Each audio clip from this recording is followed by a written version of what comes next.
One of the reasons why I chose to leave higher ed is because of this reason. I felt like the universities were basically corporate.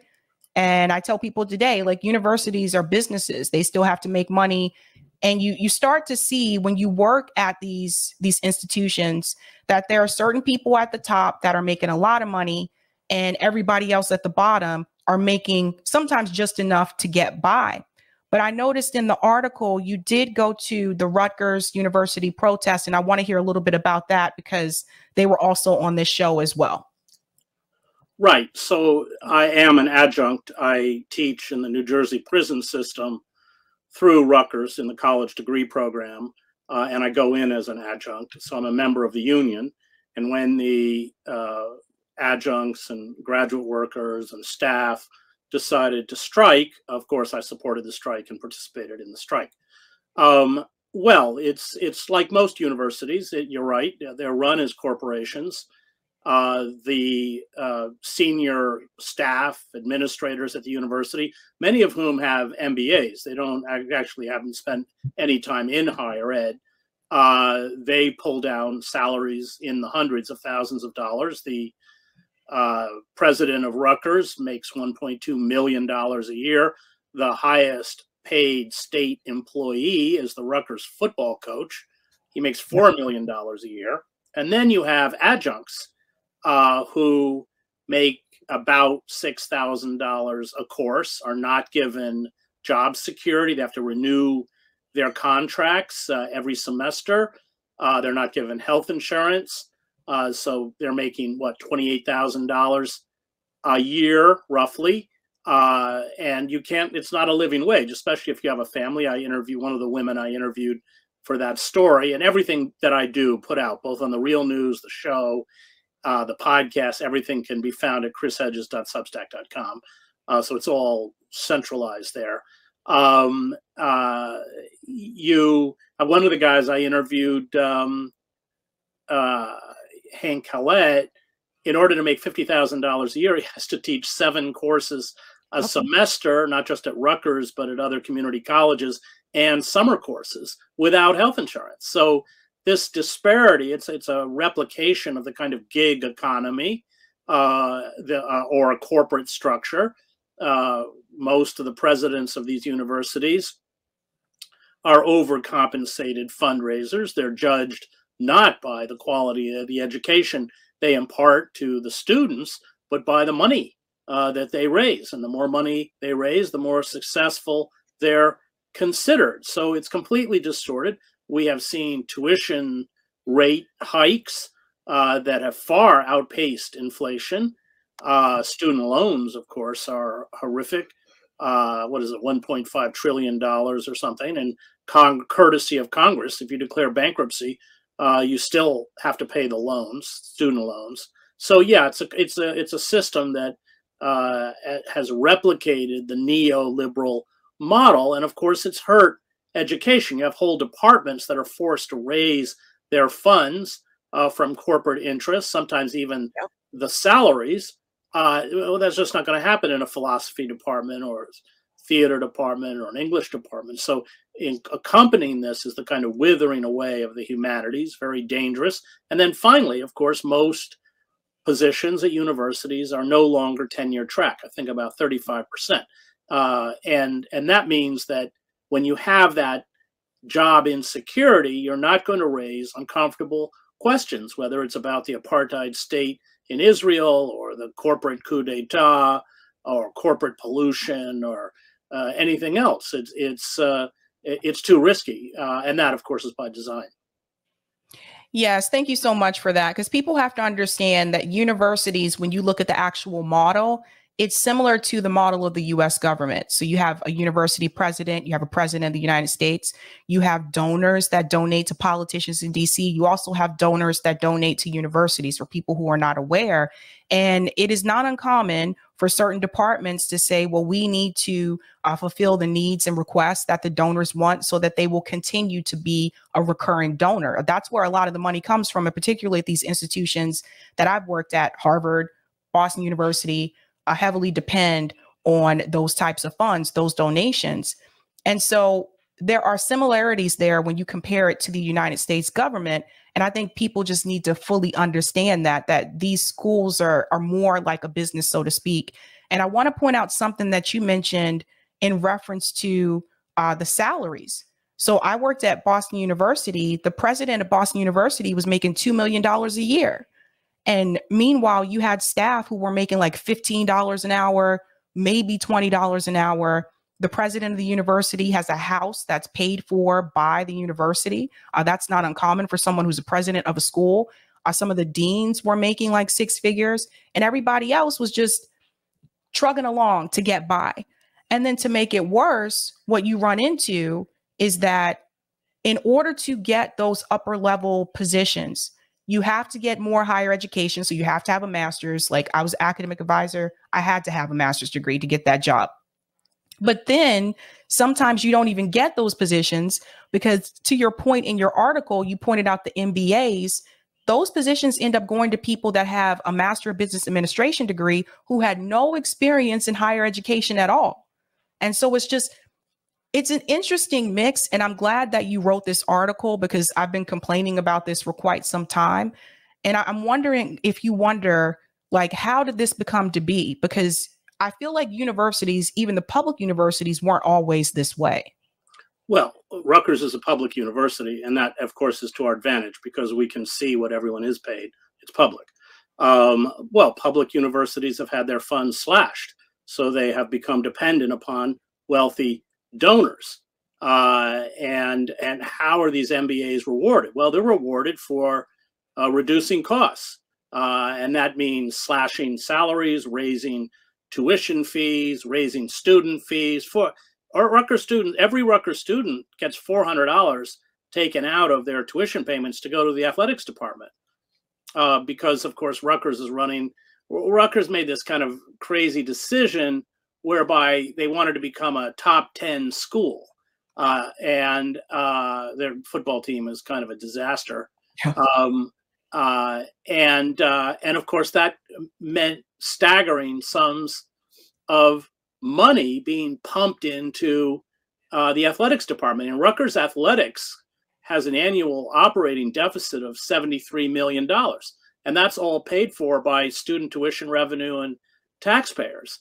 And there was a really kind of eye-opening story, investigation by NorthJersey.com, where they looked at the records on the athletic department, and they found that these recruits and athletes were going to Broadway shows, Disney, Manhattan restaurants, some beach yoga sunset in Hawaii, guided snorkeling tours in Puerto Rico, luxury hotels in Paris and London, chilled lobster, seafood towers, Delmonico steaks served at kind of lavish dinners in New Brunswick, where the university is. For a year during the pandemic, Rutgers football players could get free DoorDash, and they ran up $450,000 in DoorDash fees, which were paid for, of course, by the university.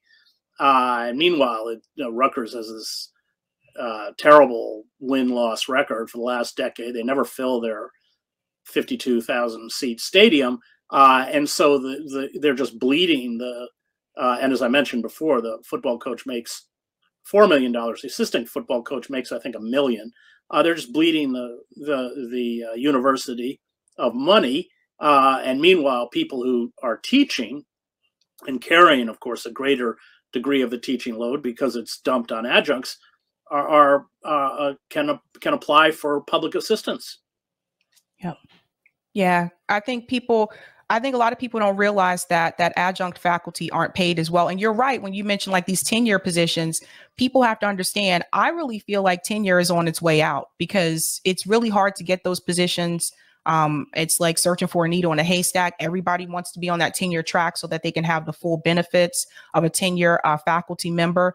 But those positions are becoming far and few. And somewhere along the way, the university's system decided that we can actually employ people in those positions cheaper and not give them the same amount of benefits, which I think is just ridiculous.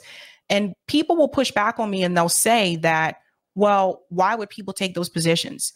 And I try to explain to them that, like, it's not easy to get a faculty position, a full-time faculty position, sometimes they want you to already have some experience. So how do you get the teaching experience? By taking those adjunct positions, or sometimes people are just looking for a part-time teaching job. But there seems to be shame for whatever reason on the people that are being exploited instead of the system that's in place that's designed to make it that way.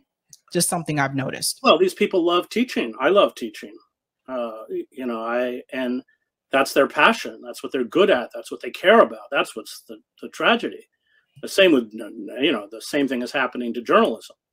And so if that's where, you're fulfilled, that's where you find meaning, that's where your gift is, because it doesn't serve corporate power, then it's almost impossible to make a living. And we should be clear that the people, the people on these trustee boards and the major donors of these universities are very retrograde capitalists. I just was at a protest at Princeton Theological Seminary because the chairman of the trustee board, a guy named Michael Fish, who's worth about $10 billion, made his money through the phone services of the incarcerated, charging up to $15 for 15-minute calls. These are the poorest of the poor, so people can speak with family members in prison. Fees across the United States, these kinds of telephone fees bring in $1.4 billion a year to corporations like Global Tellink. It's now been renamed Viapath. I'm very acute to the kind of suffering that this has caused, because I have taught in the prison now for 13 years, and I know the children and the families. So the phone is the only link that mothers or fathers have to incarcerated sons or daughters. It's the only link that children have to incarcerated parents, and you have to pay in advance, by the way. So it's really it's just incredibly cruel and mercenary.